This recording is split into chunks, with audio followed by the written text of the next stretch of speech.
Good morning, everyone. I'm Lynn Riggs from the Society of Writers, Editors, and Translators. Happy to welcome you to this May talk shop.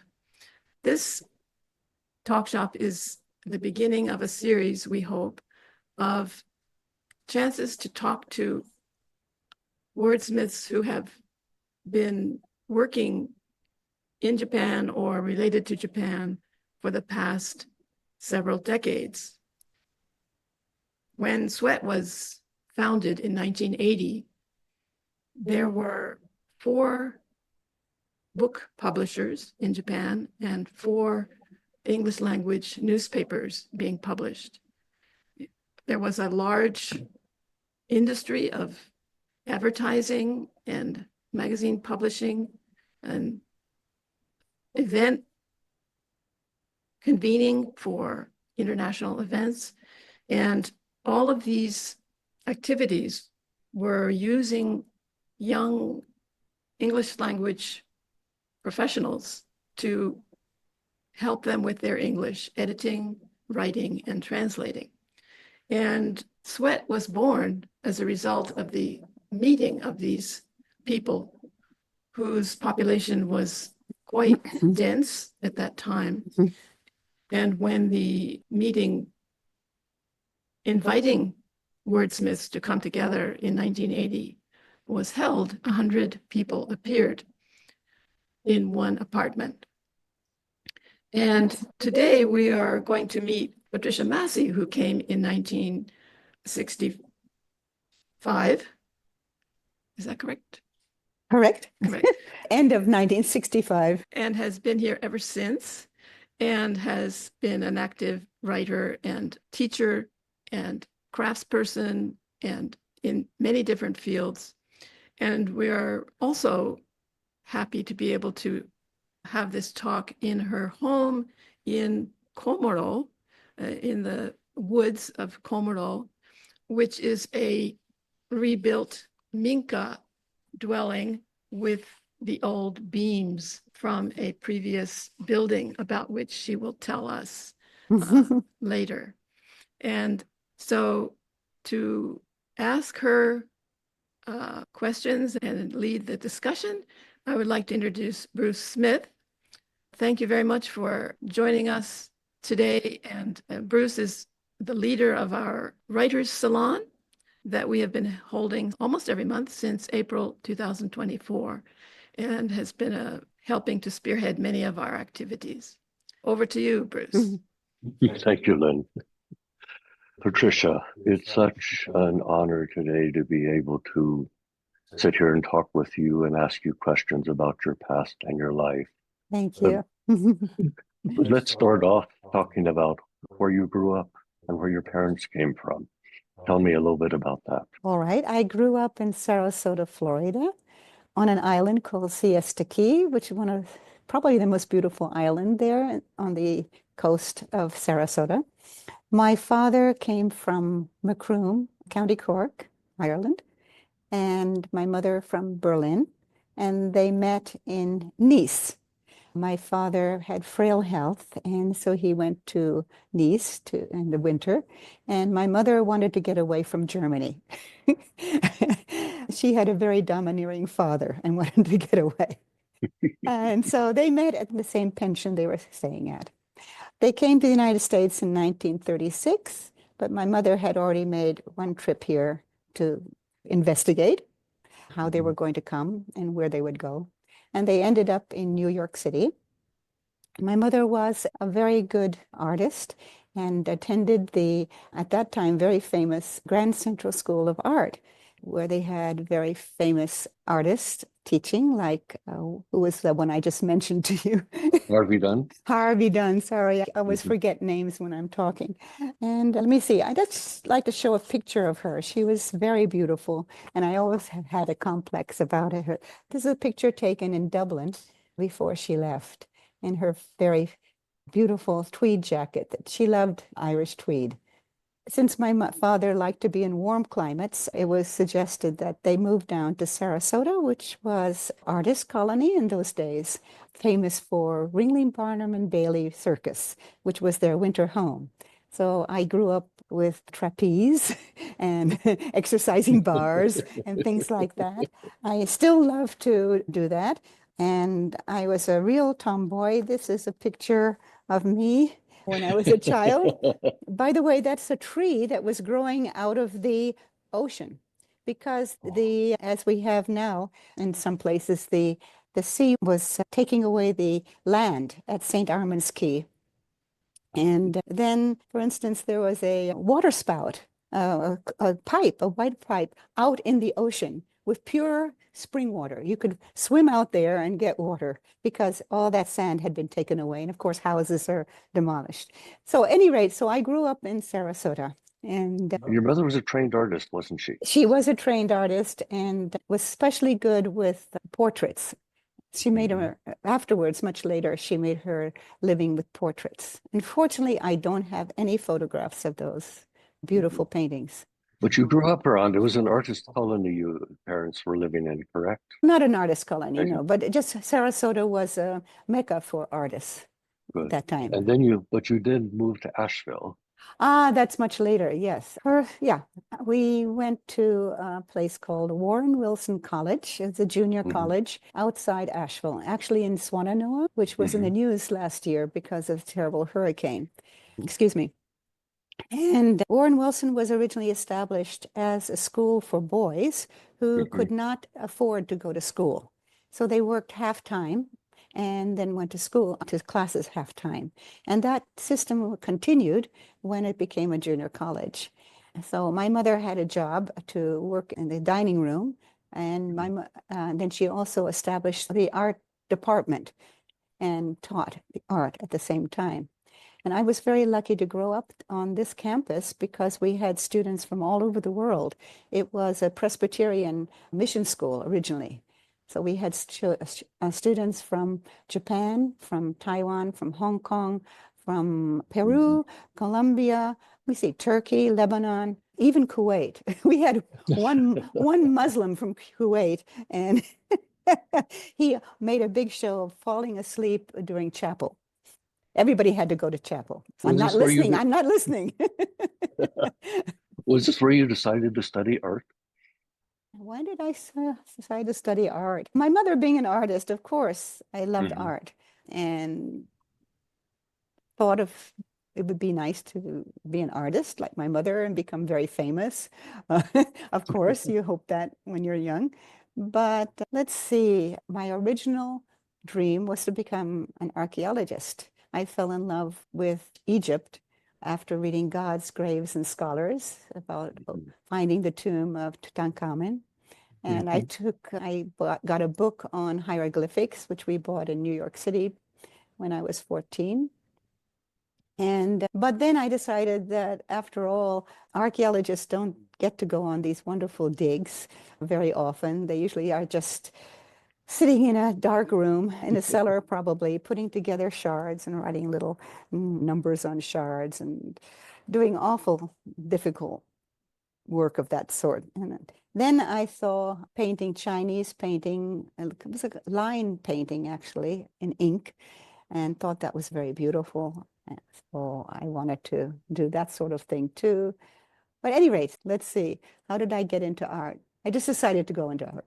And where did you study art? At the University of North Carolina in Greensboro, which at that time when I entered was still a women's college of North Carolina. We didn't have really a very good art department. A friend of mine who went to Cranbrook, she was a friend I made in New York. So when she graduated from high school, she went to Cranbrook and came to visit me, and I showed her my campus because we had to train. We came by train, and we had to change trains in Greensboro. So I said, we have time, why don't we go look at my school? And she said, is this all you have? When she saw the art department, I realized, wow, I really don't have much here after all. Did you study in New York also? Oh, no, I was just a junior high school in New York. Okay. But so I got basic training, but not at all as a real artist should. I really didn't know that much, unfortunately. I did some oil painting, of course. I majored in oil painting. And it was there that I became really interested in Japanese art because I took course in Asian art history, and then a course in Asian civilizations. And so that led me to Japan eventually. Of all the art we studied in Asia, I like the Japanese art the best. And you were very interested in sumi-e, weren't you? oh, that's right. So I thought that if I come to Japan, I will learn sumi-e. I wanted to have a big brush and make these wonderful ink paintings. And when I arrived, I was told there's no such a thing anymore. That's long ago, long ago. No artists are doing that now. Actually, that wasn't true, but that's what I was told. So how did I get to Japan? It was really that my professor of Asian civilizations, I talked to my professor of Asian civilizations, Dr. Wright, said, I'd like to go to Japan. He said, oh, good, okay. I'll send a letter to Dr. Yamada, who had taught the Asian art course, and see if he can help you. So he got me a position at Kyoritsu Joshidai in Tokyo to teach English, of all things. But that would be a foothold. And Your purpose to come, though, was to study art. Was to study art. And he said, oh, he was very kind. He let me stay in his house in Kamakura. And I stayed there about a month, maybe 2 months altogether. Yeah, 2 months. He said, before I can introduce you to anybody, you have to learn Japanese. So I went to a conversational Japanese language school near Tokyo Tower. And I only went maybe 5 times. It's expensive. You had said, I think that was the Nagano school? No, it wasn't No. Naganuma, but they used that sort of very old-fashioned system. And I thought, they're not teaching me conversation, which I need to have. I need to know how to say, please give me 100 grams of pork if I go to shopping. But I remember one phrase I thought was so ridiculous to learn. When am I ever going to use that? So I just stopped going and decided I had to have Japanese people to speak to. So the wife of Dr. Yamada said, why don't you go to judo lessons at the Kodokan? It's in Suidobashi, where you get off to go to Kyoritsu. I'm like, oh, that's great. My mother did jujitsu in Berlin when she was a teenager, and she always said, you should do jujitsu. I went to Kodokan and took the beginner's class with lots of teenage girls, and that was my beginning of actually trying to converse in Japanese. You arrived in Japan at the end of 1965, right? Yeah, end of November. So I would say 1966. What were your very first impressions? What was Japan like? Was it what you expected? Not at all. Because you see, I had seen this beautiful book, a coffee table book, right? Photographs of Japan. Just everything so beautiful. And the gardens and the houses, all so aesthetic. I thought that's the most aesthetic country in the world. And I arrive, and it's what? I arrived at Haneda, and from Haneda to Kamakura, it was just dull houses, tiny houses, so drab. I couldn't believe it. And then Kamakura, at that time, there still were many houses with big gardens, but it was not what I had expected anyway. I thought I would be in a house with a moss garden and a little lake and a little pond in front, or Katsurarikyu. Yeah, Katsurarikyu, more or less. So you're learning of Japanese. You've become quite proficient on that. How long did it take you to learn Japanese? I'm still learning. That's a never-ending source of enjoyment, I would say. And you're reading a bit. Yeah. How did you learn to read? First of all, I had to learn hiragana, right? Before anything. And I learned that in 1 week. I was able to read the train station names in hiragana. And then, of course, I tried to learn the kanji, train station. But I got hold of some elementary school textbooks. I thought, children, they have the fundamentals of a language. So if I learn what they have, I'll be okay for the beginning. And then I was introduced to the comic. It just is so cute. I still have a whole selection of old Sazai-san. That gave me an idea of conversational Japanese and different levels of Japanese. family conversation, talking to workers, talking to other people, at any rate. And then after that,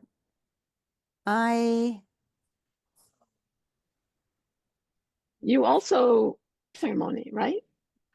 yes, that was soon after, maybe 2 years after I came.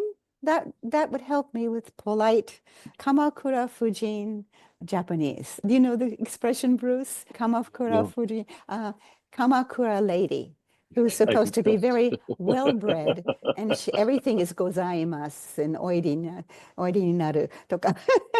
Oh, there is a picture of me. That's exactly 1 month and 2 days after I arrived. I went to Kobe to visit a student who had been at Warren Wilson College. And she dressed me up in her kimono, rather her mother did. And because she's much smaller than I am, you can see the sleeves are a little bit short and everything was a little bit short, yes. But I remember that day. We came back after going here and there and having a nice meal, and Obi was so tight, I was almost suffocating and I had to lie down. Anyway, the next picture is tea ceremony, right? There I am. That was in Kamakura? That's in Kamakura, probably. You say 1972. Did I write that on the picture? Yeah. No, it's on the photo itself. Oh, on the photo. It must have been about then. So that's much later, but at any rate. Yes, I really enjoyed tea ceremony. I'd like to continue it if possible, but right now it's not possible. Trying to do everything I want to do, I have to do. There just isn't that little bit of extra time yet. So you were teaching at Kyoritsu. Was that all you were doing at that time for a while, just teaching? No, I was trying to find a teacher of painting. And as I said, I was told that there wouldn't be anybody teaching sumi-e. Yeah. And by chance, one day, I happened upon a magazine called Taiyo, in which there were paintings, Nihonga paintings. One of them was Yasuda Kunihiko, who does very beautiful paintings. Mainly, he was interested in maybe early Japanese mythological era Japanese subject matter, Nara period and so forth. And at that time, I didn't know what Nihonga was. I didn't know the word or anything, but I thought that's something I would love to learn one day. But as I said, I didn't have a teacher, so I took up calligraphy. Actually, yeah, I would say that is 1 year after I came. My mother came to live with me in Japan. 1 year afterwards. I was an only child. My parents had divorced when I was 4. So I felt responsible for my mother. Yeah. And she was at retirement age. So she came and then decided to stay. I think it would have been better for both of us if she'd gone back to Asheville. She was offered a job teaching at a mental institute, by the way, to help the patients with art. And that would have been a very good position for her. So anyway, I did calligraphy. I really enjoyed that very much. I thought if I do calligraphy, I'll learn how to use a brush. And then at Kyoritsu, before I talk about that, maybe I should mention, I was introduced to a person teaching at Geidai, and I got interested in woodblock printing because there was a woodblock printer teaching French at the Atelier Francais, where I had a little 1 day a week position to supplement my salary. So I thought I would take up woodblock printing at Geidai. And at that time, Geidai was a dilapidated, the building I was in was a dilapidated wooden structure from the Meiji period. I think the window was broken because cold air was coming in. It was winter. We had a coal stove in the room, and whenever the wind came through, the coal dust went over my wet paper that I was going to print. And it was really difficult. I think it's amazing that there were so many students still at Geidai at that time working under those conditions. Of course, a teacher was not teaching me, but the graduate student did help, showed me how to do the woodblock printing, but I decided it really wasn't my technique. was more Were you working with a studying the brush. whole carving process? Oh yeah, we have Everything. on a cherry piece of wood. Then at Kyoritsu, there was a course on Japanese costume history. So taught by a professor who was at the Tokyo National Museum. Mhm. And he was in charge of the costumes that were in the collection of the National Museum. So I went to the classes there and learned about Japanese kimono, the whole history of kimono, and became very interested in it.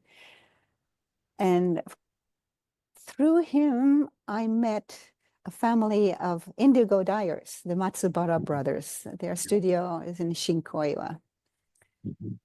And I had thought I would use the traditional patterns and motifs of Japan to make scarves. I love to wear scarves and still do. Not so popular nowadays, though. And then he said, if you want to do this, you should learn how to do Japanese dyeing techniques. So I learned indigo dyeing, and then I went to Kyoto for 2 months to stay at a yuzen studio where I learned to not only do yuzen dyeing, but also use natural dyes. It was a studio using only natural dyes, which was a wonderful process for me. I think we have some You have some pictures pictures, I was going to say. of me somewhere here. These were taken by a photographer for, I think, Mainichi or something. Here, this is, can you see this? This is applying the nori on the stencil. And this is the stencil here, putting down the stencil. This is called naga-ita, long board stencil dyeing, where the one board is half the length of a kimono length, a kimono fabric length, which is ittan. And then after you have, then you take your fabric and put it outside like this and apply a funori, it's a seaweed gel over it so that the dye does not blur. And after that, you put the fabric is put into the dye vats. It's folded, accordion pleated with shinshi. They're little bamboo. What is it? What do you call it in English? They're flexible bamboo sticks with a little pin on each end that you stick into the edges of the fabric. And so that became very interesting. And I thought at one time I might just do indigo dyeing or kimono dyeing and so forth. So that was off track from what I really wanted to do. But you almost did that. What stopped? When we built this house here in Komoro, the lower part was empty. It was on a hillside, so the lower part had nothing under it. And I thought maybe I'll have my dye vats under the house. But by that time, I realized that indigo dyeing, stencil dyeing, would be very difficult to pursue as a career to support myself and my mother, both. The Matsubara brothers, being professional, could apply the nori on the boards. Let me see, in 1/3 of the time or 1/4 of the time that it took me. So time-wise, I would have to charge more for anything I would produce. And at the time, I was very much into minge and the philosophy of minge, which is that you follow a tradition to the point where you no longer have yourself. It becomes just an expression of a long tradition, and your hand moves almost automatically. And therefore, you can produce something inexpensively, and that's beyond your own selfish self. But I realized I would never be able to sell anything inexpensively. I would have to be a real artist. Did you not an discover about- artisan. I couldn't be an artisan. I have to be an artist, and that was against my philosophy at the time. Did you discover minge after you came to Japan? Did Oh, you of know course. about it I'd before? never heard of minge before. How did I get into minge? Good question. I don't remember. I really don't remember. But that all of this, your whole background from even Asheville forward led to your writing career, didn't it? I guess so. Writing about crafts. Oh, so how did I Yeah. get into the writing of crafts? Is that when I began to realize that maybe indigo dyeing would be beyond my financial Yes. situation, I thought I could write about all these wonderful craftsmen I've been meeting through the Hmm. Matsubara brothers. And so I went to Japan Times Yeah. and said, how about an article, a column on Japanese crafts, and I will illustrate it with my own pictures. And I thought this will be really great because then, okay, here's this Oh, one. there's the. This one was actually sketches of Japanese crafts and craftsmen. These were longer. No, crafts and craftsmen was first, I think. Can you go back? Yes, the one on the left was a one page. One, it was a very short column, and the one on the right was 5 typewritten pages, was which once a month. Well, the first one, Oh, Crafts and wow. Craftsmen, was once a week. This particular one was a person I met in Aizu Wakamatsu. He made yuki bakama. These were the hakama, they're not hakama, they're really mompe that you wear over your kimono when it's snowing. You have to go out in the snow. And you had special geta for the snow also, so the snow would not stick to the what they call teeth, the teeth of the clogs. So these are very large, actually. And I thought it was just, he was so perfect, this old craftsman, Yeah. well, old fellow who just looked as though he came out of Meiji period or Edo period, sitting in front of his naga hibachi. And he made all these wonderful hakama with an old treadle And this sewing is all machine. your artwork here, right? Yes, and I thought if I do this kind of column, then I will be able to show what kind of sketching I can do and so forth. The woman on the right is a very good mugi weaver here in Tokyo who dyes only with natural dyes. One of the interesting things she said about dyes is that, for instance, if she's working with cherry wood, the dye that she gets in the spring is the very best because it's full of color that will go into the petals of the cherry blossom. So the season will have an effect on the type of wood you're using, the dye material. Once a week is a lot to be writing about different craftsperson each week. Did you have a chance to meet so many craftspeople? Mainly it was through people I already know about so and so. Oh, that sounds interesting. Or else there was a magazine called Rurubu. I think it was put out by Japan Travel Bureau. I don't remember Rurubu. I might have a magazine around here still with going around Japan and talking about different beautiful areas or interesting places to see. And sometimes they had craftspeople and so forth as well. And that I would get my information from that. Going back to your question, how did I learn to read and write Japanese? It was in order to read this sort of material. And I had my Nelson's Kanji dictionary and a Japanese English dictionary and somehow managed that way. And you did this by yourself, correct? Yeah, by myself. No teacher. No teacher. No. You learned how to read Japanese. Oh, that just hurts. So I became very proficient in Japanese art and crafts, the terminology, but I could never read a newspaper. I have some pictures here, the sketches that I then produced for Japan Times. This is a woman in Kyoto. She was making the tea strainers. And it's a type of work that probably doesn't exist too much anymore in the sense that it's, I think you call it in English, a cottage industry. You can do it at home. It's work that you can do at home for a little extra money to help the family finances. I'm sure she's not making them anymore. Here's a woman in Matsumoto, I believe it was, making these bamboo decorations that go into the little bottles that are placed in front of the Shinto shrine in your house. And this man also, by the way, was here in Nagano. He repairs old saws. when the saw is being used a long time, you have to sharpen it, but also some of the little notches and get out of kilter, and he would hammer them back into place. I wish he still were alive. I have a saw. I'd like him to repair for me. This sort of craftsman doesn't exist anymore. Here is a woman out in Ishigaki-jima, hand reeling cocoons for silk. She was just absolutely amazing.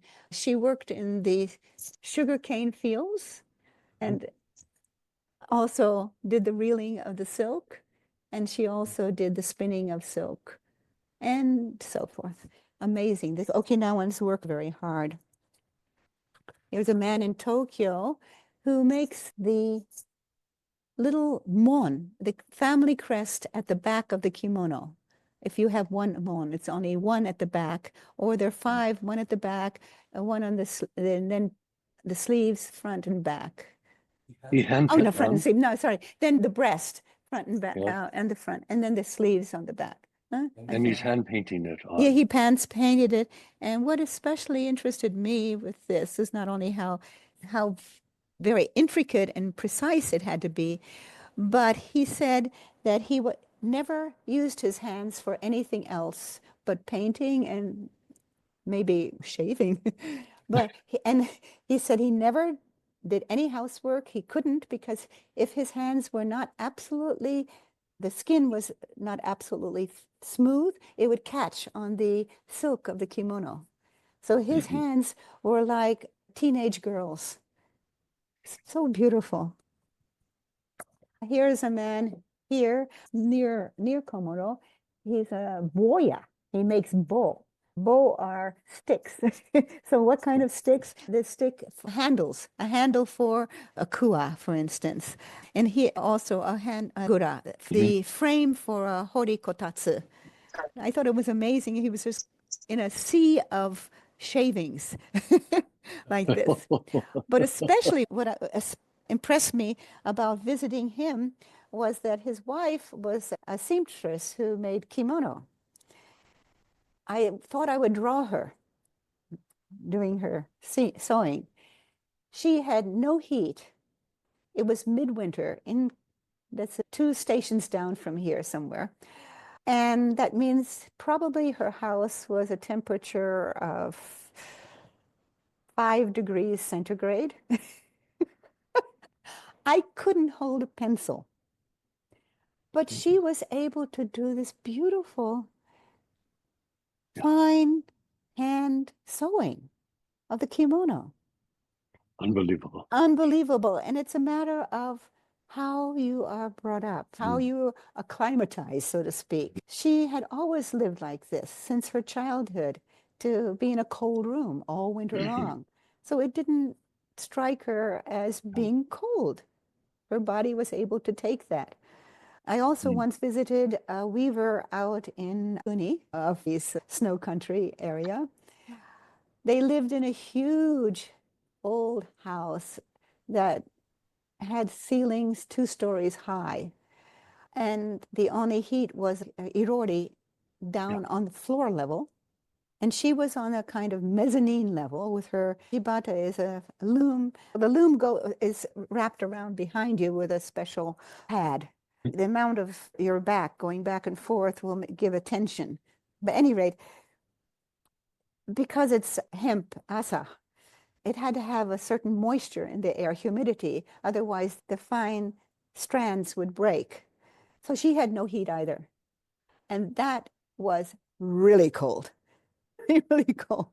How these could live like that and not notice it was, to me, an eye-opener. And I thought, my goodness, I'm just a spoiled American with my warm heat in the winter, my warm bath and everything.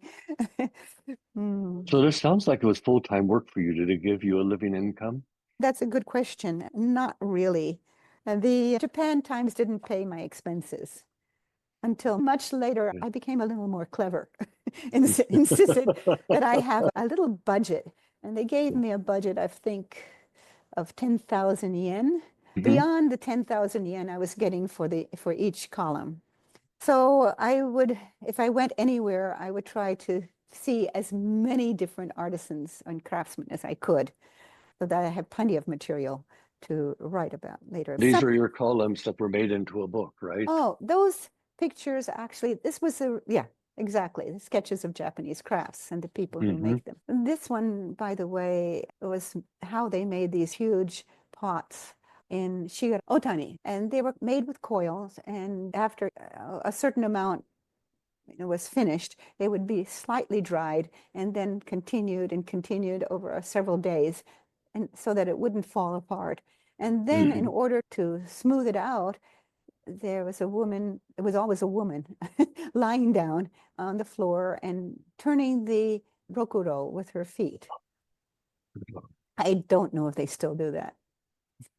I wanted to ask you, you visited so many craftspeople, saw so many different types of crafts around Japan. How many do you think are still out there? How many of these, are any of the people you wrote about still active, alive? I think most of them, the elderly ones, are no longer around, and I don't think they had anybody who would follow that craft anymore, because it will not give enough income for the life that people want to have now. You want to have your television, your car, your computer, your this and that, and all of that is very expensive and has to be renewed every 3 to 5 years. It's not, telephones used to last a lifetime, and now a telephone, how long will it last? Your mobile, you have to get a new one, and you have to pay a very high price to use it. Not only that, but why do this tedious, hard work when you can have an easy job working in an office? So that's another reason that farmers don't want to continue, etc. Although on the other side, I think there are quite a number of young Japanese who have decided that this kind of rat race, working for a big company, and coming home late at night, exhausted, having no time with your family, is not really how they want to live. And quite a number are thinking of coming out back to the countryside or doing handwork of some kind. One of my friends who has a university degree and has many different licenses, he decided he would have a license to do anything from chef to kindergarten teaching, so that he always would be able to do anything, any kind of work that he needed to do. He decided he didn't want to work in a company as he had done it as soon as he graduated, and instead he is a non-demo yariya-san. He helps me with cutting our trees and doing all kinds of heavy work, and he'd rather do that than have a really strong, stable income from another source. You were involved in other publishing projects through the years, yes? Other writing projects? Writing projects, yes. Okay. So that comes back to your question about supporting myself. And I said that indigo dyeing wouldn't support me, really. Oh, by the way, I thought of at one time doing indigo dyeing in Ireland. In 1970s, Ireland was encouraging overseas Irish Americans to return and also to set up businesses in Ireland. They had all kinds of tax credits and so forth. And you visited?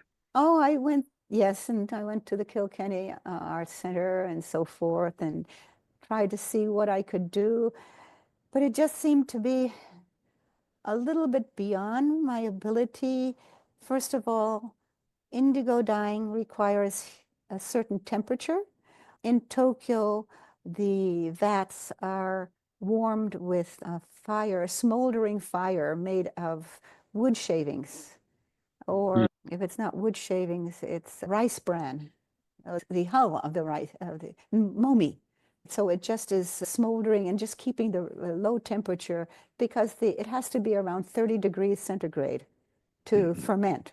So I thought, in Ireland, we don't have really very warm summers even. And of course, long winters, cold, rainy, chilly. It would be problematic.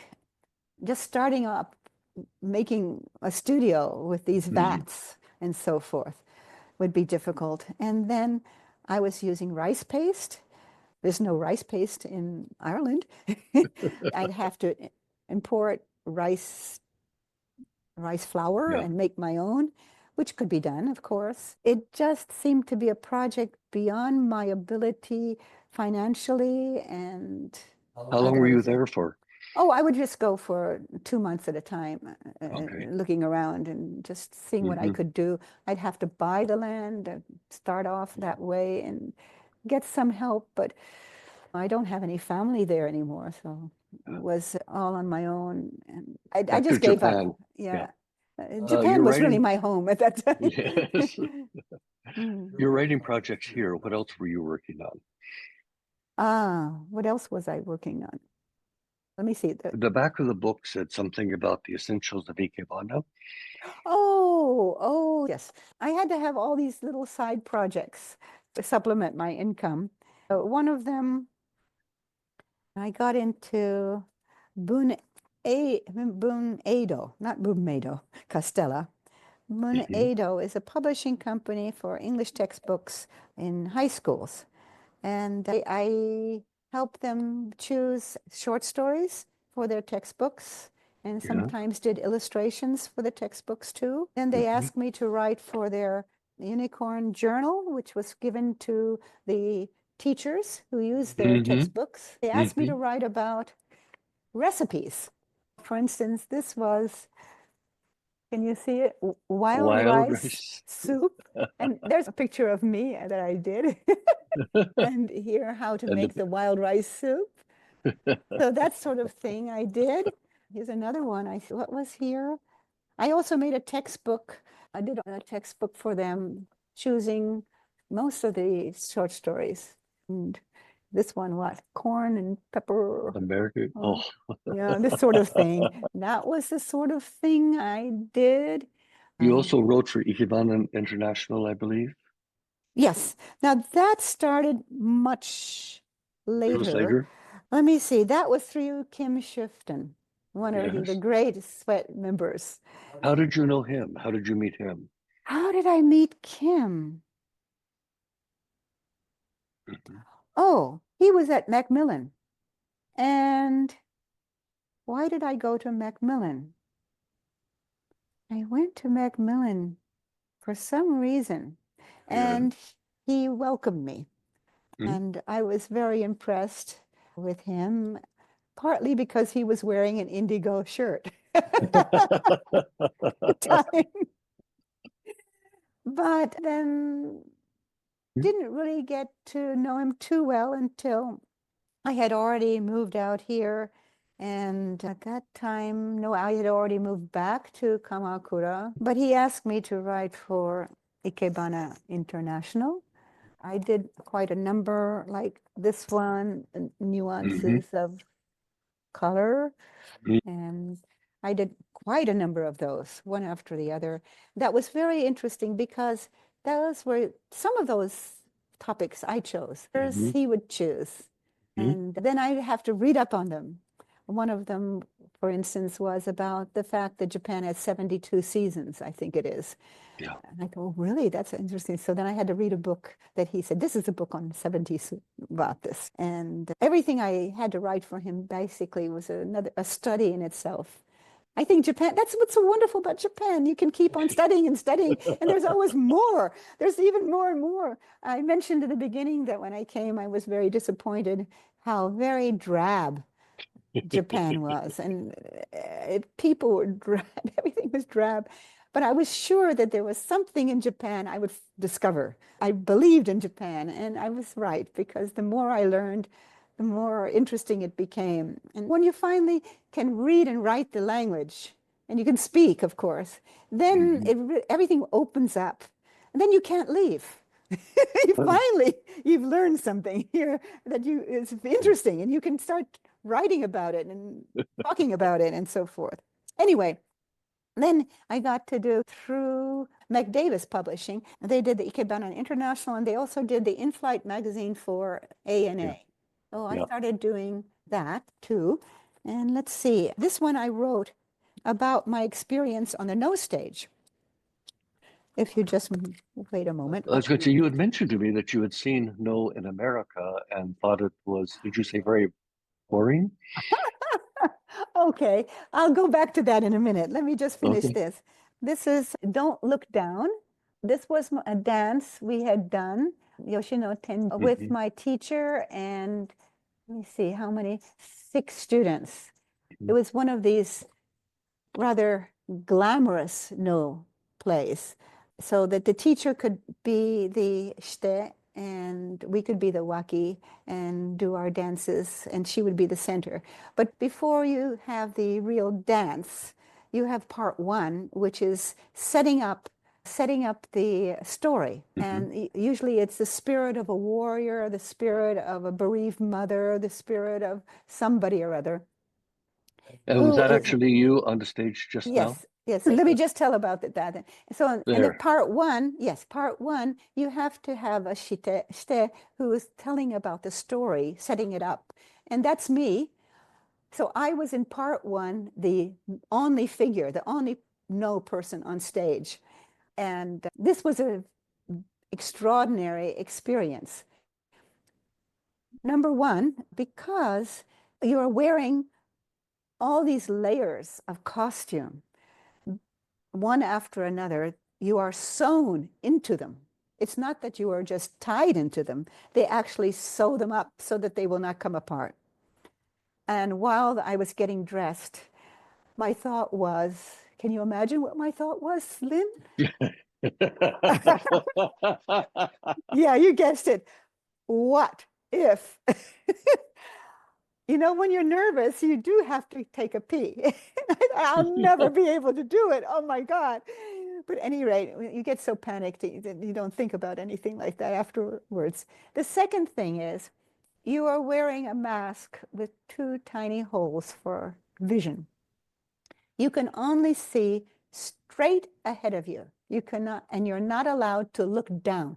You want to look down to check where you're going. And that's why we had the title, Don't Look Down.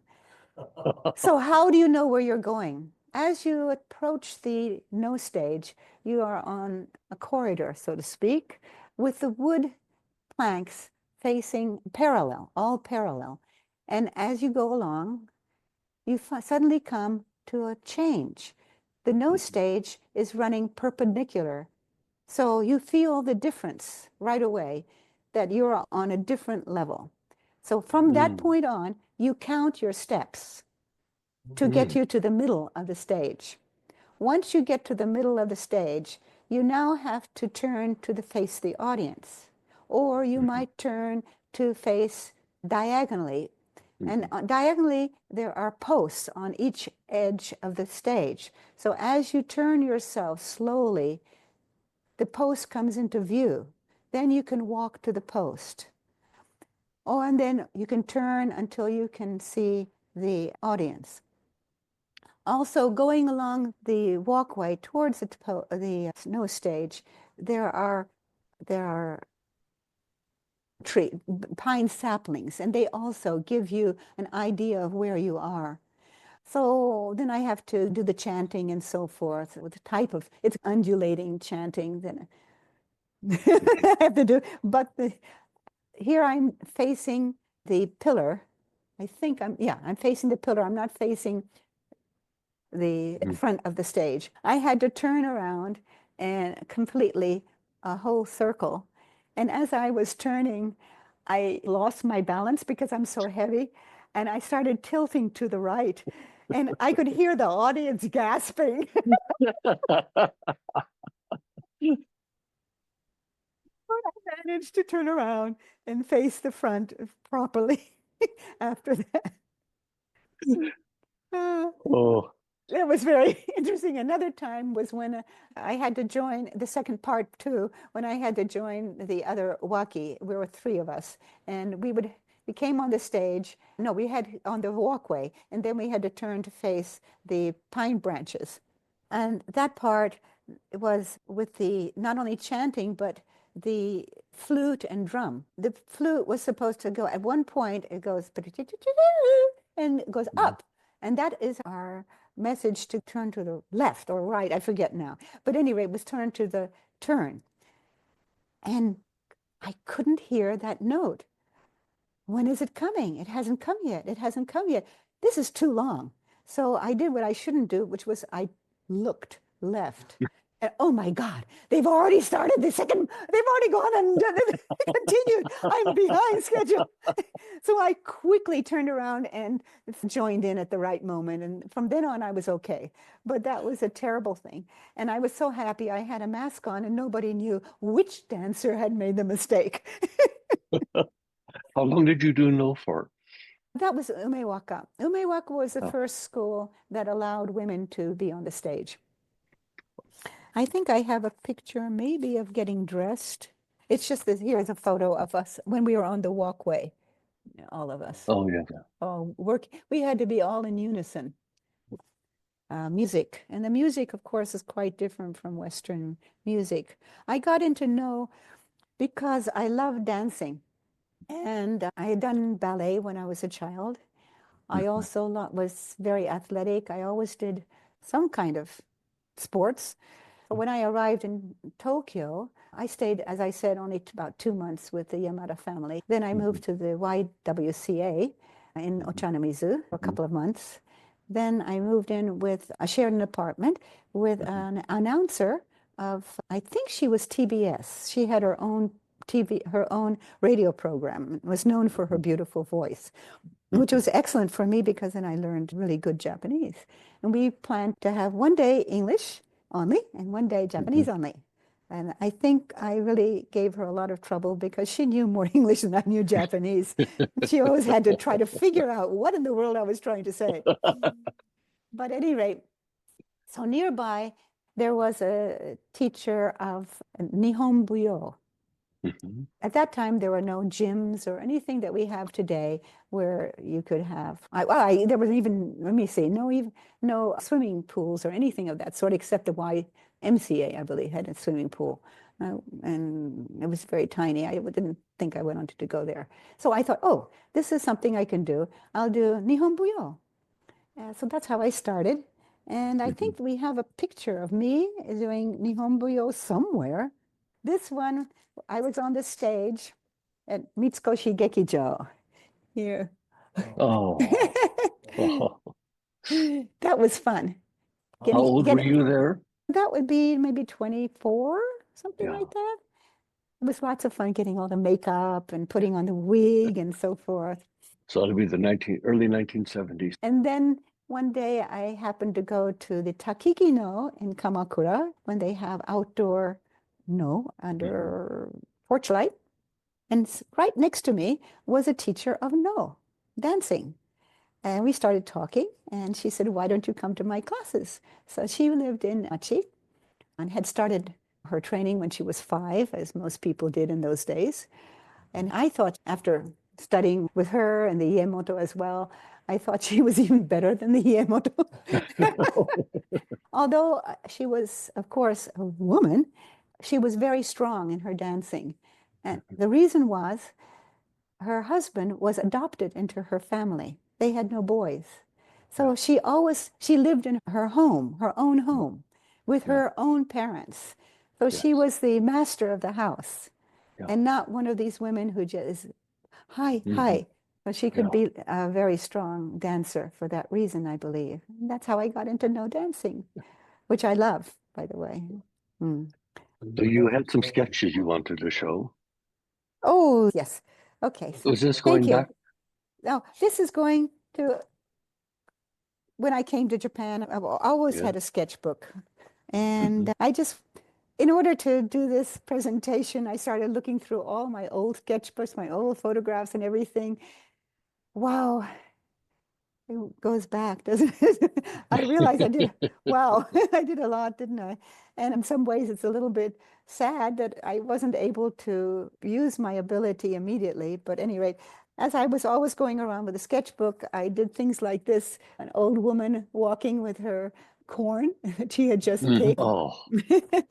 I like that sort of thing of people. This man here was hocho sharpener. who was in front of my house in Inamargasaki in Kamakura. So thin. Oh, he must have been terribly poor. And he pulled this cart around Kamakura, sharpening knives and so forth. This kind of person we will no longer see. No. Then I had a wonderful chance to stay in an old farmhouse in the mountains of Hitachi. It was so old-fashioned there, being very remote from any train station, that the boys who were swimming in the river were wearing fundoshi. Boys in fundoshi you wouldn't only see if it's a festival or something. This was a kitchen in that farmhouse. They were still cooking this way with a wood-fired stove. And they had wonderful old beams in the house. They had... Would this be 1970s? Yes. And the cow shed. Here was a cow shed. Oh, with the cow. With grass, I think probably iris growing out of the roof.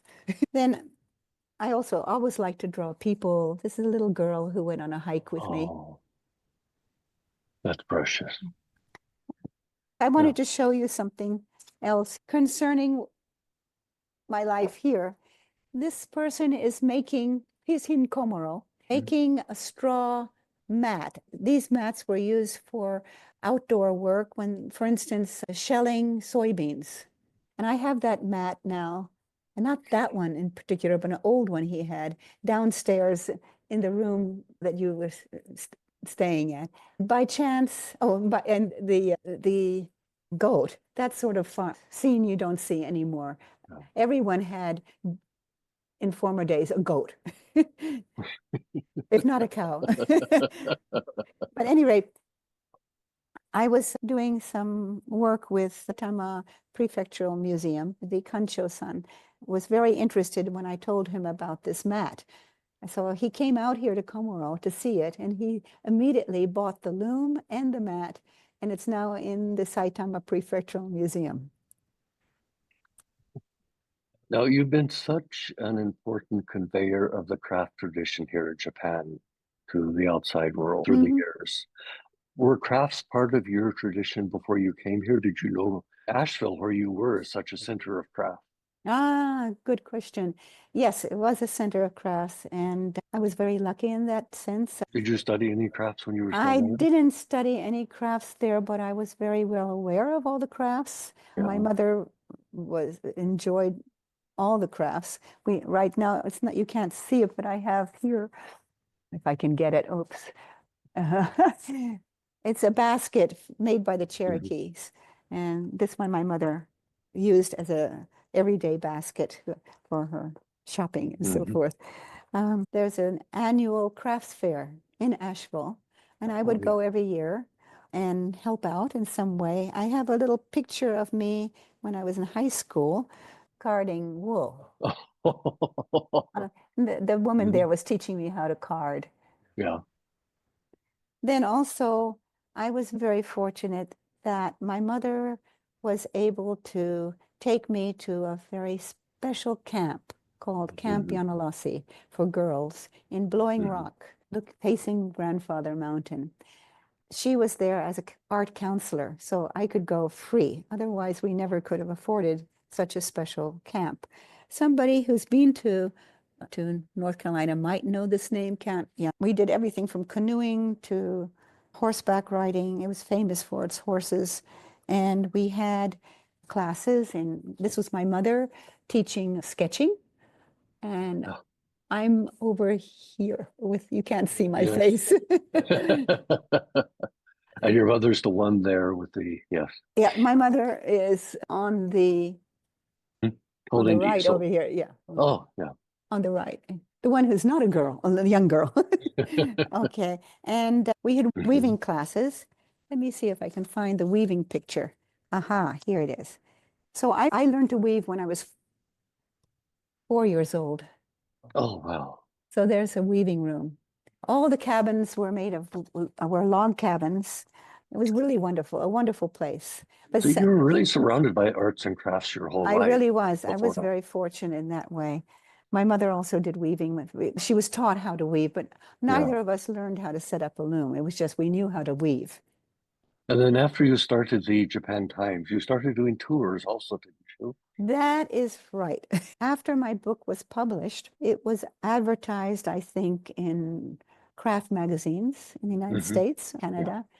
And I was asked to do a tour for Nova Scotia School of Crafts. So this was a wonderful experience, my very first tour with these students. And we went all around Japan looking at textiles, only textiles. Yeah. Then after that, I was asked to do a pottery tour for the Vancouver Society of Asian Arts. So then I took them all around to the different kilns. And that led to other tours for Tokyo American Club, which were 3-day tours, usually at the most 5 days. Also, Judy Forrest, some people might remember wonderful Judy Forrest. She put together tours called Japan Connections, and we would have 3 to 5 day tours with her friends. So there was always a very convivial group to go around. Also, after that, for Japan Society of New York, I did this tour, which also was a 3-week tour, and other tours like that.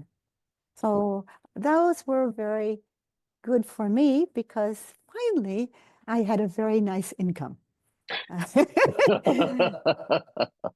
It took a lot of work because those were the days before the internet, before faxes. We did have printing machines. That's about it. And so everything had to be handwritten. I'd have to write to all the people we're going to go to. Can we visit you on such and such a day? You mean there wasn't any email back then? No emails, nothing, nothing. And to get the information was, it took me a year to put together one tour. At that time, each prefecture had an office somewhere in Tokyo, mostly in Daimaru 9th floor at Tokyo Station, or the building next to it. So I'd go to the prefectural office and ask them about interesting places to see, about people doing interesting work, about places to stay, preferably in onsen, out in the middle of nowhere, if possible. Then where can we eat for a group of 20 people? Or thankfully, only a couple of tours were 20, mostly around 12 to 15. But still, you have to find a place that will accommodate that many people at one time. I think the hardest part really was just putting everything together. Then afterwards, you have to send thank you letters to everybody. And that you mentioned led, the middle. huh? You mentioned the middle of nowhere, where we're actually in the middle of somewhere right now in this wonderful home we're sitting in. I ask you about that. Thank you. Yes. How did I get here? Yes. How did you get here? As I said, I was teaching at Kyoritsu Joshidai, and that continued for 16 years. And it was obviously a dead end and getting rather boring. And by that time, I was already working on my columns in Japan Times, so I had a little bit of income. I hadn't started any tours yet, but I took a big leap. I decided I'm going to leave Kamakura. I would have liked to have buy a house in Kamakura and live there. We always had to rent a place and then stay there 2 years. And our daughter's getting married. She wants to have the house back, something like that. And so you're constantly moving, finding another place to stay as cheaply as possible, with connections, if possible, so you can avoid paying all the real estate fees and so on. Always living hand to mouth, but at least if we could have our own home somewhere. So my father had died in 1970, and I was able to sell his property in Florida. And with that money, I bought this land out here in Komoro. I was introduced to a weaver here in Komoro and her husband, a potter. And they took me around Komoro, and we just went around by car and looking at nice places. And finally, we stopped here at Hishino Onsen. And I thought, that's nice. It's good to have a place near somebody else, but not next door, as you are. And so many country towns, they're just chock-a-block with houses, although they're out in the middle of the countryside. Why not have trees around you? I found this little piece of land, and then we have to have a house. So I was introduced to an architect nearby, and I said I wanted to have old beams, if possible, some old wood in the house. And he found an old kominkan here in Komoro that was being torn down. So we went to visit it, and I said, oh my God, I don't need anything that big. It's huge. And anyway, it should be continued to, as a kominkan, this is your ancestors built this. You should respect it, what they did. And the wood is from their own, your village, you're from your village forest. And your great-grandfather, whoever it was, a grandfather, did the cutting and everything. But they had decided 11 to 10 that they would tear down the house, the old place. And I said, what are you going to do with this, all this material? And they said, if nobody takes it, we're going to burn it. I said, what? You're going to burn it? Oh, no, you must never do that. So that's how I got it. And it had to be carried up here. The piece of land I have is on a hillside, not at all conducive to putting on a big structure like this. Mainly also because it was a one-lane road, and they had to bring in these cranes to lift the big timber over onto the house. And I was told that the crane almost fell over while they were doing that. But at any rate, finally, we were able to have our own little house here. It was very difficult to make the house according to my ideas because, as I said, there were no faxes, nothing. You had to come out here and talk to the carpenter, and I was in Kamakura, and he didn't understand what I wanted, and he didn't explain to me that the measurements of this house are not standard. The lengthwise is the usual ikan, which is 1.8 centimeter, 180 centimeters. But the widthwise is, let me see, was it shorter or longer? I can't remember. Yeah, it's shorter. It was shorter. So I was learning how to work out a plan on graphs, graph it out, which I didn't know anything about. And I had my plan. But when I came to visit, I realized things were not fitting in. But he'd already gone ahead. It came up beautifully, though. It just doesn't fit in places. Doorways don't fit where they should be, and so forth. And then I found out halfway through that he didn't like these old buildings. I thought, I'd been working with artisans who put their whole life into their craft. And I thought, as an artisan, carpenter, he loves doing this kind of work, and he will do much better than if I ever told him what to do. It turned out he didn't like it. He thought it was all a great bother. I thought, oh my God, we're all in the middle of this. I can't change now. It doesn't matter. You filled it with these incredible objects that you've gathered through the years. I don't know if you call it a collection or not, because there's so many variety of things. It's not just one thing you have here. Yeah, I've collected wherever I've gone. I'm not a real collector. I gather, but I don't show off what I have. Yeah. I have one child's kimono on the wall here. I have many things that I really should show, but I really don't show much. You have something to show us that's next to you? Well, I can show you a couple of things. Let me just show you something that is sweet. I interviewed an old man living in Nagoya who did clay figurines. Now, formerly, these clay figurines were very important for children. That was their toys, right? They couldn't afford real dolls. The Japanese dolls are expensive. So they had little toy figures. Also, some of these figurines would be for shrines, asking for fertility or something like that. And this person just did things that were just fun. And this was Okame-san with her with her cat. Oh, I thought it was so sweet, but especially I loved it because it reminded me of his wife. She was such a sweet little old woman who just chirped like a sparrow. And everything's hi, hi, running around, doing anything to help her husband. I'm used to Japanese women who will run around for their husband all the time, but she was just like, as I said, a sparrow who just loved to hop around and help. I collected quite a number of these things like whistles. And there's another one. That's not from him, that was from Heroes. This one, I'm not even sure where I got it, another whistle. That sort of thing I have a collection of. Most of what I have is utilitarian, rice bowls, very beautiful lacquered soup bowls, things like that, trays and so forth. But one thing that I use every day is my tea kettle from Morioka. And I interviewed the person who made this, and his mother was still living with them. She had on the she in front of her a beautiful iron kettle.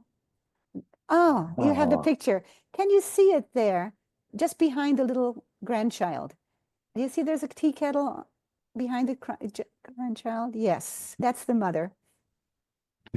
When she was married, her husband made this tea kettle for her and had a design of an iguisu, I believe, on it. And every day when she would sit in front of the tea kettle, she would stroke it with her hand. And it developed a beautiful patina as though it were lacquered. You can see how shiny it is. So when I got this tea kettle, here, let's look at it again. I liked it because it had a little jingle bell here and a very wide mouth. So it was easy to fill up, but a small spout, so it would keep warm for long. So I started doing the same thing. I didn't keep it in front of me in a nagaribachi, but every time I used it, I was told you must immediately empty out all the water and let it dry out. And when I did that, I always would rub it with a towel. And it has developed a very nice patina. yes, A couple of years ago, the handle came off. So I sent it back to Morioka, and the owner said, the craftsman said, I have never seen such a well cared for iron kettle in my life. So I'm very proud of my iron kettle, which I love. By the way, I'd like to mention one more thing that I did, which is how I got into this. I'm not too sure, but I have crazy ideas. I decided I would do a craft exhibition presentation in North Carolina. And it was sponsored when was by this? 1980s. It was sponsored by the United States Japan Friendship Commission and the Japan Center of Tennessee, the Japan Center of North Carolina, and Nihon no Koge. And I brought, oops, sorry. Oh, there's my tea kettle. Yes. Is it showing up? I can't see. It is. It's showing up. And all these different things. Yeah. I brought all of these, and then were these all from your own collection? No, I borrowed them. My tea kettle was from me. Yes. Most of them were borrowed. And I gave a lecture at my university in Greensboro. So that took up a lot of time and effort, but that was my grand finale, so to speak. So, Patricia, you've been here in Japan longer than anybody I know. What's changed the most here?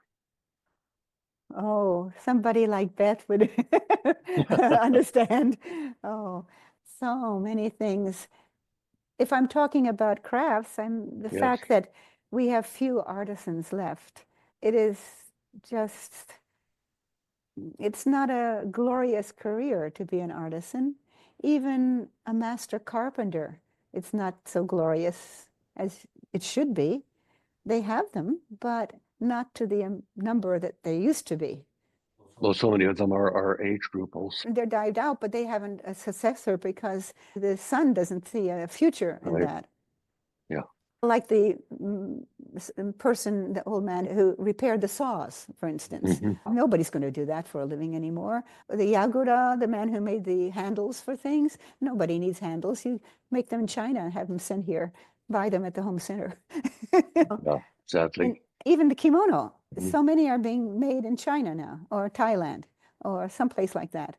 It's really sad how it's disappearing. Sumugi, I love sumugi, the floss silk kimono. And there are quite a number of sumugi weavers because it's a joy to weave sumugi and to have that kind of texture. But they really can do it only as a hobby. And then as for silk, beautiful silks, there used to be a kanebo silk shop right opposite what is now Matsuya, I believe. Yeah. And the silk, the types of silk, unbelievable types. I think the finest silk in all the world was being made at that time. You won't see it today. Probably many of those, that type of silk is too fine. Nobody needs it. Nobody's going to buy it. Only maybe some couture. I don't know. All these things are dying out. And as the woman who is reeling silk, very few people are going to hand reel silk. It's all done automatically nowadays, as they started in Meiji period already. By the way, there's an interesting thing about that. The former silk, the one that was reeled by hand, is shaped like a hyotan, like this. Yes. That you cannot reel with machines. Just a moment. They had to develop a cocoon that is oval. And when who did that? I think the Tokugawa Museum had old kimono from Tokugawa Ieyasu that he wore that has in indigo. Also one that was completely in very dark, strong indigo dye called kachiro, victory blue, that he liked very much. At any rate, they wanted to reconstruct this kind of kimono because those faded out. One of them in particular faded because it was made with nama-ai, the raw ai, unfermented. It's very volatile. At any rate, they found out that to make the same silk, they had to use the hyotan cocoon, that the one that is oval does not make the same quality of silk. That in itself is, to me, mind-boggling, that everything that they were making in Japan depended one thing on another that is handmade, that we cannot do now, unless we go back to those original techniques. But going back to original techniques, your life right now is being centered around Nihonga, which is something you didn't even know about. That's right. So finally, I'm getting close to what I wanted to do in the beginning, is to become a real artist. Finally, I was introduced to a Nihonga artist who works in traditional methods. It's taken quite a long number of years to learn how to do that type of Nihonga. The type that Kunihiko does, the one that I first saw, the very first one, that is fairly simple. You use the paint watercolor. But what I'm doing now is layering one on top of another to get these incredible nuances. But you're using finely ground pigments that allow a certain transparency, depending on how the grade of the pigment, whether it's very fine or very course. And you're working with the actual minerals. Yeah, actual minerals, mostly natural minerals, not all. Nowadays, a lot of the new colors are made of ground glass instead. The original colors, of course, will be limited to the types of minerals that are available. But those are the colors, too, that formerly the Renaissance artists used when they made their own paintings. Oh, the colors here don't show up at all, unfortunately, at Hachimangu. Actually, the most difficult part of this painting was the shrine. To make the shrine, you have to make everything the same width, and it's tiny, and then everything has to be perpendicular and correct. That drove me crazy. That took much longer than the little girl herself. When did you do this painting? That is about 6 years ago, Okay, something like that, I well, it's think. incredible what you have accomplished through the years. Thank you. So, Thank you. are there any questions in the comment section by chance? I just have a comment. I think the book, The Unknown Craftsman by Yes. Soetsu, I was wondering if that's what you were thinking of earlier when you were saying that you were thinking about how important it was to do the craft in the absence of the ego or the, Yeah. okay. Thank you for saying it very nicely, the absence of the ego. Exactly. I became a real converted Mingeist. Exactly. When you ask me about what has changed, that Mashko was changed by Hamada Shoji, Of course. who was very unhappy with how the potters there started following his style because it would sell. Those of you who have been in Japan a long time remember that there used to be some dinner plates and bowls from Mashko that had a greenish blue copper glaze around the edge, or the whole thing was this greenish blue. And the plates in those days were slightly curved concave because they couldn't make them absolutely flat. If you try to make it a pancake flat, it tends to fall. Does anybody remember those? You remember that? Yes. Yeah. I showed that to Matsuzaki Ken, who is an outstanding Mashko potter who's followed in the footsteps of the Minge. Yes, not Hamada's Deshi. What's his name? Yes, thank you. And Matsuzaki, I think, will become a Ningen Kohoho himself. Any rate, I showed him the old plates and I said, why don't they make these anymore? They're so nice. And he said, oh, I've never seen those plates. That's very interesting. So now they're doing that, but they're flatter and they have no personality. It's a strange thing. If you've never seen the other ones, the original ones, you might not notice it, but there's something missing. And you ask me, what has changed in Japan? It's something you cannot teach. You have to learn it yourself by looking. And it's one of the things I notice in American or European potters. They copy Japanese pottering techniques and so forth and do very well. But very few of them can actually have the same, what is it? Life in the piece that they make. It's a very subtle nuance. There's something hard about what they make. Anything else? I happened to become friendly with Shoji Hamada's third son, Atsuya Hamada. Oh, Atsuya, yes. And he told me that he was at a meeting once of all the potters, and they decided to put the Shiga Tanuki in the main square. And he was so incoherent with anger that they had to send for his brother and workers to drag him home because he felt they were destroying the spirit of Mashko. And when I asked him to show me a typical example of Mashko potter kiln site, I expected him to take me to his brother. Yeah. And he took me to the Deisei kiln. He said, this is where my father used to come. And I'd always turn my nose up at it because it said the Daisy kiln. And I thought it was some foreign invention. And honestly, it's a very straightforward, traditional craftsman. But anyway, I just want to applaud you for the wonderful journey you've described. Oh, Ursula, thank Absolutely you. fantastic. Thank you. By the way, going back to Shoji Hamada, his eldest son, I forget his name, he tried to follow in his father's footsteps. And his father said, you mustn't. Do not try to be like me.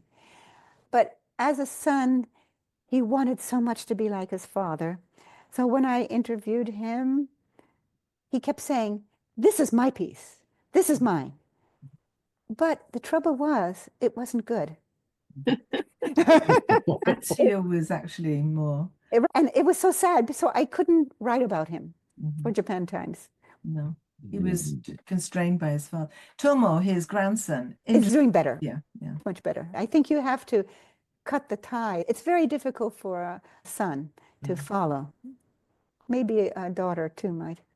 My mother was a much better artist than I have a mother complex, definitely. But at any rate, I feel very fortunate to have been able to come to Japan when I did. I had a hard time, a really hard time, financially and in many ways trying to understand Japan, trying to adapt to Japan. At one time, I spoke only Japanese. I only had Japanese friends. And yet people were saying, "Oh, can you sit on the floor? Do you want to have a knife? Do you want to have a fork to eat?" Things like that. And or else the worst was, I once asked a Shinkon priest why something. And he said, "Oh, you'll never understand. You're not Japanese." And I think you've all had that experience more or less, not so frankly spoken, but somehow that you are different and they treat you differently. They will always treat you very specially. Most people will treat you specially. Nowadays, it's changing. There are so many foreigners everywhere, even on TV. There are personalities now on TV who speak Japanese very well. They're brought up in Japan or whatever. So it's no longer the same kid glove treatment that we used to have, which is good. That is nice. But still, there's always that little, "You're different from us. You're not quite, you don't understand. You won't understand." Which is unfortunate. But you finally recognize it and you say, "That's how it is. Okay, I'm not going to be Japanese." So it took me a while to get to that point. Okay, I'm not Japanese. I'm not going to be Japanese. I'm not going to talk like Japanese. I'm going to be myself. Takes a while. But you've been here more than 3/4 of your life, or about Yeah, 3/4 of your life right. here. So when I go back to the United States, it's a kind of cultural shock. I went to Europe before I went back to the United States for, I think, 16 years. I didn't go back after I first came, 15 years, something like that. And I didn't even know how to use a public telephone. But more than anything was the way you were treated in a department store. I see some smiles. People, they just wish you wouldn't ask them for anything. Please don't disturb me. That sort of thing. They don't want to be helpful. I remember once getting on a United Airlines flight and I showed my ticket and I said, "Where's my seat?" And she said, "Over there."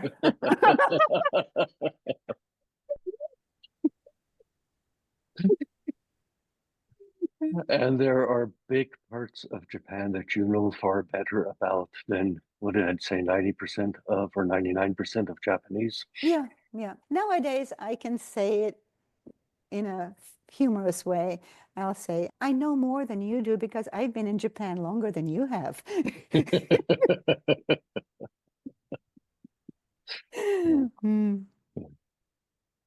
I wonder if you have any stories about crafts in Okinawa, or my favorite craft, washi. Yes. Oh dear. Yes. There are two washi makers that come to mind. Number one is Shiroishi. Now, Shiroishi is a little town just one station before Sendai. It was an old castle town. And there's Okinawa. I was with a group of weavers.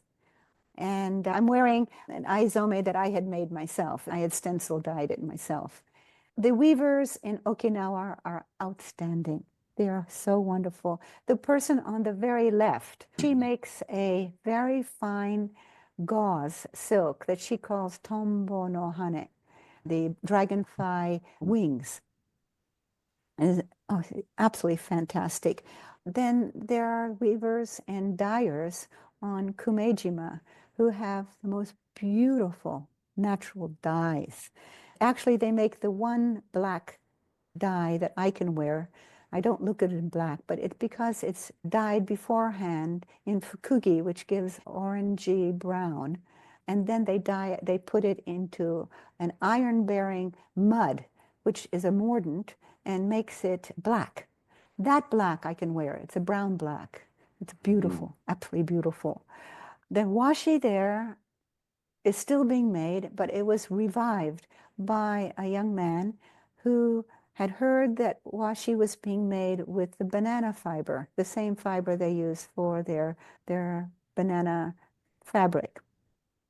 And it took him a long time to work out how to make the pulp so that he can make paper. He found a little spring in Shuri where originally they had made washi. There he started his own washi paper. He made beautiful paper. Unfortunately, he died very young of cancer, but I hear that there's someone continuing his work. The other person I was wanting to tell you about was in Shiroishi. He made very good kozoshi.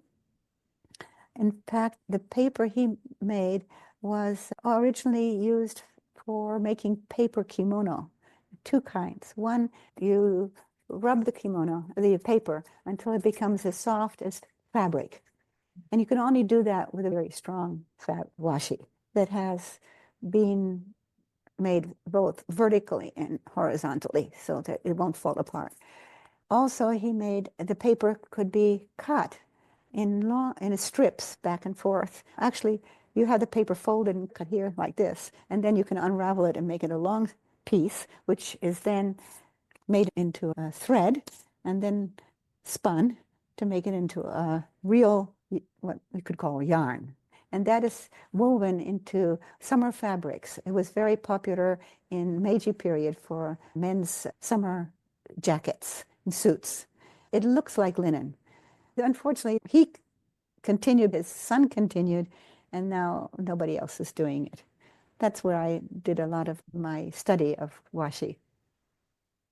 He lived in a wonderful thatched house with a doma, where they still cooked in the doma. Patricia, thank you so much for this time today. This has been magnificent. I really want to appreciate your being here and telling us all of this, your journey. So, thank you. Thank you very much. Thank you very much, Thank Patricia. you. This has been great. Very humbling. Thank you, Thank you. Patricia. I'm really honored that so many people who are great writers came to listen to me. I'm not a great writer, but I wrote in order to show off my sketches. Okay.